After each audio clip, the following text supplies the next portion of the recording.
पहाट झाली. माणिक झोपेतून उठला. बाहेर पाहिले. 2 बैलांपैकी एकच बैल दिसला.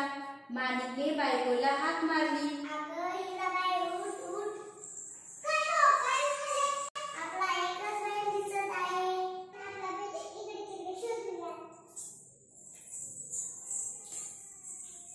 दोघांनी सगळीकडे बैलाचा शोध घेतला, पण बैल सापडला नाही.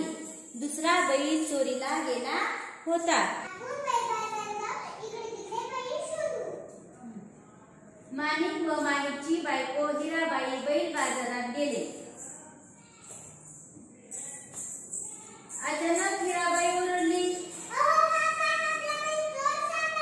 आवाज ऐकून चोर घाबरला. तसे न दाखवता तो बोलला,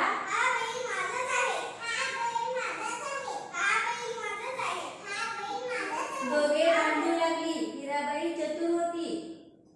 तिने बैलाचे डोळे हाताने बंद केले व चोराला विचारले,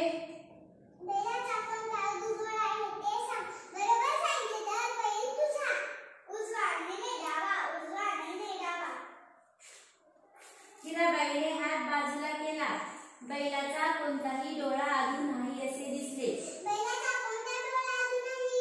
लोकांनी चोराला पकडले.